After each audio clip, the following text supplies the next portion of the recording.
On our Sports Talk, KTIK, the ticket. This guest is going to love us. We are right down his alley. Mike Golic Jr. joining us on our Double Tap Pub hotline. This is our video segment as well. And before we get into Ashton Jeanty Radio Go, Joe, I got to say welcome to the Mountain West, brother. We talk Mountain West like it's the SEC, and you are calling games for TNT Sports. You got the Fresno, New Mexico State game this week. Last week, Prater, this guy was in Mackey Stadium. No one in Boise ever wants to be there, but that was his first taste. Golic Jr., what's up, man? How we doing, guys? I appreciate the warm welcome here. And yes, it is exciting to be in Mountain West territory now. Selfishly for me, too, as a guy that lives in Los Angeles, a lovely footprint in terms of my travel to and from, but very much enjoyed my time in Mackey last week. It was fun getting out to Reno and just excited to get up to Fresno this weekend. Oh, yeah, you're going to love Bulldog Stadium and that environment as well. But that's not why we have you on here, Golic Jr. Dude, we're watching some serious running back play here in Boise, Idaho with Ashton Jeanty. We wanted a national perspective today. We figured you'd be terrific because you're talking about Jeanty too on a national standpoint, but holy shnikes, right? It's been something else to watch this guy. I mean, having my first taste beat, obviously getting ready. So Georgia Southern was going on the road to play Nevada last week, and they had the shootout with Boise where Ashton Jeanty goes off for 6 touchdowns and, registers on the national Richter scale in a way that any of those numbers are going to do, obviously, for a player his caliber. But to see him then follow it up with the performance against Oregon this last weekend, a Ducks team that year one in the Big Ten, supposed to be a contender right away for the Big Ten title, the CFP, all the above, and to see him go off for almost 200 yards rushing in this one, and just the way that he goes about it, I really have a belief that, and this is obviously, removing the bias of being someone calling games around the conference now, this is a guy that's got everything it takes in terms of the ability, the opportunity in front of him, the college football playoff options that could have himself landing in New York with an invite to the Heisman ceremony. I don't know if he's got what it takes to win it because we know how that award can skew sometimes now, but he absolutely in this season has the absolute making of a trip to New York for him. Mike Golic Jr., he's a draft guru. He's a guru at college football, DraftKings Network. He's all over the place. Gojo and Golic podcast. We're going to get you more information here. And now a member of the Mountain West broadcast family. Love that. You were earlier on the air today talking about Ashton Jeanty's got a chance to be that guy getting invited to New York. They've made it a quarterback award, and I would love to see a non-quarterback win this thing. So I just wanted to ask you real quick, because we've all given our answer to this. When you see Ashton Jeanty run, what goes through your mind? Man, I'm glad I'm not on the receiving end of that. We talked to Clay Helton this last week. It was interesting because we asked him, coming off facing Ashton Jeanty, who he reminded him of, and he said D'Angelo Williams. He's like, when I got to coach with D'Angelo Williams and we'd see him get to the secondary and you'd see someone go to tackle him high, he said we'd just say touchdown on the sideline because we knew he was too physically gifted a runner for someone to try and take him on up top man-to-man and come out on the other side feeling good about it. So the respect that he had there and just seeing exactly what he described, the 6 touchdown performances, all the breakaway ones, you go back to see, hey, how much of that was, Georgia Southern jumping out of gaps or well-blocked play. And there was certainly some of that there. But there was also plenty of those get-off-me runs where he's spiking somebody's head into the turf or someone does make the mistake of trying to tackle him up top instead of going for the ankles, and you see them pay dearly for it. So it's amazing. Contact balance is one of the things that I love seeing with running backs, your ability to sort of pinball off defenders, maintain balance, and keep your speed up at the top level. And he does that almost each and every time he touches the football in a way that's uncommon. Yeah, that pinballing off defenders is such a fun thing to watch. Can't wait to watch that all season. Mike Golic Jr. here, guys. You can follow him on Twitter at Mike Golic Jr. Pretty simple right there. It's not very often that Boise State gets a national perspective. Kellen Moore had a nice little run, a couple of other players here and there, and Ashton Jeanty is all over the place right now. From a national perspective, how does a guy like that, outside of production, because the production's been phenomenal, capture the national attention?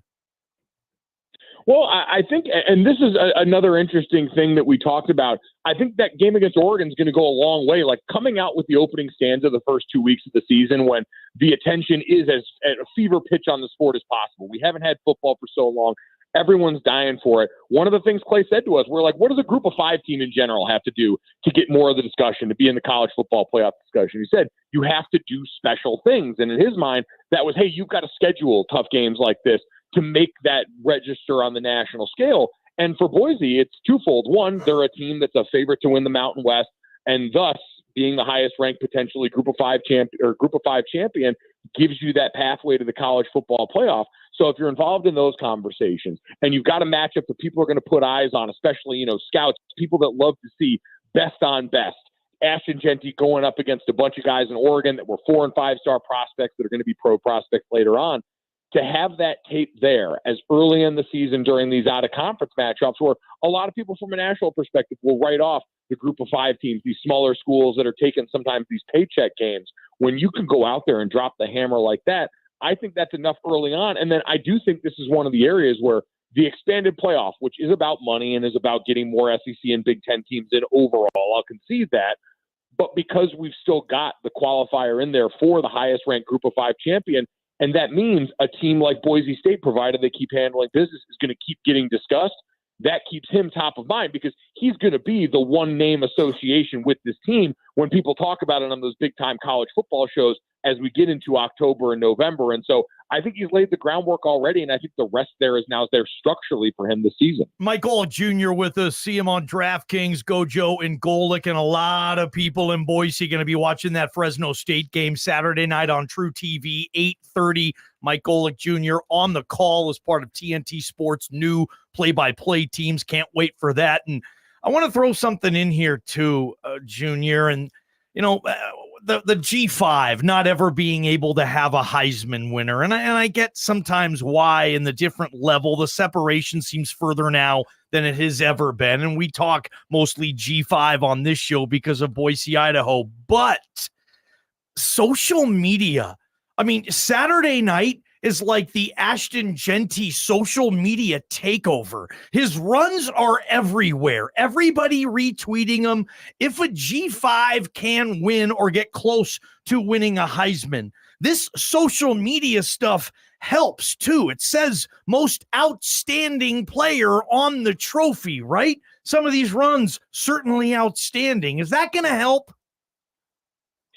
I certainly think it can't hurt, and that's all a credit to one, Ashton Jeanty himself, like having the momentum coming off of last season. I firmly believe that's something with any of these awards, having name recognition going into a season already where he was such a stellar performer goes a long way. And then Boise doing the legwork, rolling out the Heisman campaign videos, doing their part to try and get his name out there in the social media space, in the media space in general. But yes, listen, I understand that Twitter, social media in general, it's such a small percentage of the actual population of people that watch sports, that watch anything. I get it's not totally representative, but at the same time, a lot of the people that work in the sports media industry that cover this, a lot of the people that vote on the Heisman that work in sports media, that circulate this stuff around the shows, they go to Twitter, Instagram, all these different places as a pipeline for show ideas, content, information. And if you're constantly seeing this influx of incredible highlight play runs from a guy that people already have pegged as one of the top backs that's going to be talked about in the NFL draft, that all these people have a vested interest for the next level, that I think all of those things packaged together are absolutely going to put him in a position that is better than most that have come from this level of football. There's no doubt. Mike Golic, you played football at Notre Dame. You dabbled in the NFL. You know football as well as anybody. You just mentioned that you've talked about it a little bit, but let's dive into that. So 7 months from now, what kind of conversation, if he stays healthy and keeps doing mostly what he's been doing, I don't know if what he's been doing so far has been sustainable for an entire season, but let's say he has a monster year, does all kinds of crazy things. How does his game translate to the NFL?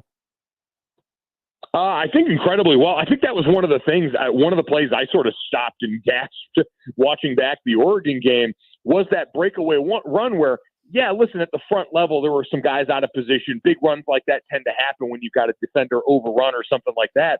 But watching him hit that next gear in the second level, I just wasn't aware that there was that kind of gas in the tank for Ashton, who had been a guy that I see as, hey, incredible balance around the line of scrimmage, great vision, really tough runner. But seeing that kind of high-end speed, if he's a guy that can go and continue to demonstrate that, and then, runs well when he tests coming out for the draft and all that other stuff, then I think he looks right now like a 3-down back. Pass protection, he's willing and able. I don't know if he's the best pass protector. He's no Kyron Williams, for the Los Angeles Rams right now, but he's a willing and able pass protector. He's a very capable receiver out of the backfield. And then doing all the other stuff, running between the tackles and running tough in the way that people love at the next level. I think he's got everything that you could want in a back. He's a special, special player. Yeah, we're at practice just about every day, Mike Golic Jr., and we've seen this Ashton Jeanty show for a couple years, but it hasn't popped, obviously, like this year. He's on an absolute mission. No one in that building works harder. I wanted to ask you a little bit. You said Clay Helton said he reminded him of D'Angelo Williams. I like that comp. I'm kind of more like Ricky Williams at Texas. He reminds me of him. Who do you see? Who's Mike Golic Jr.'s comp with Ashton Jeanty? Yeah, Ricky's an interesting one. Build-wise, I think there's a lot of similarities there, and I just think that style. He seeks out contact in a way that is exciting for me as a former offensive lineman. When you see that kind of approach from your back, where he is fearless in the face of second-level defenders, where he's a guy that's already going to help you out a bunch of the line because he's got great vision. He sets up his blocks really well. He helps put defenders onto his offensive linemen.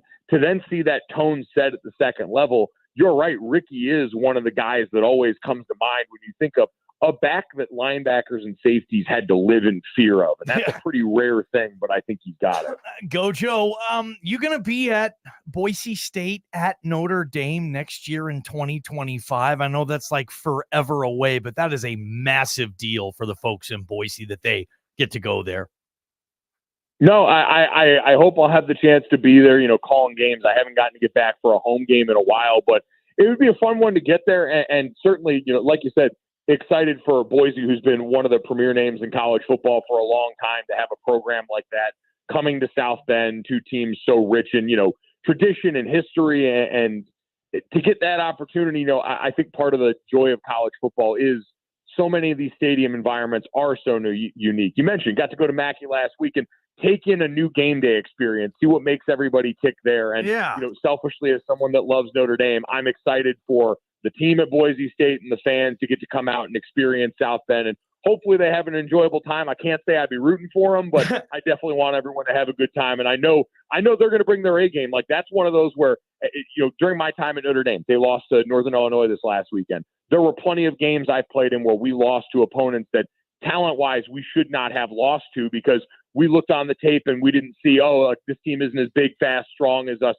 No one's going to take Boise State lightly coming into South Bend. That is a team with such a well-worn reputation that when you see that blue and that Bronco on the side of the helmet, you're going to have to strap it up and bring it. And so I hope the boys in South Bend are ready when the time comes. It's going to be a fun one. Most likely Ashton Jeanty, Naga, not going to be there, Gojo. He's going to be in the NFL ripping it up. But this has been fun. Hopefully we can bring you back on at some point. DraftKings, Gojo, and Golic. You're on the call. TNT Sports, True TV for New Mexico State at Fresno State. You're going to love the game day experience at Bulldog Stadium. This has been fun, Gojo. Appreciate you.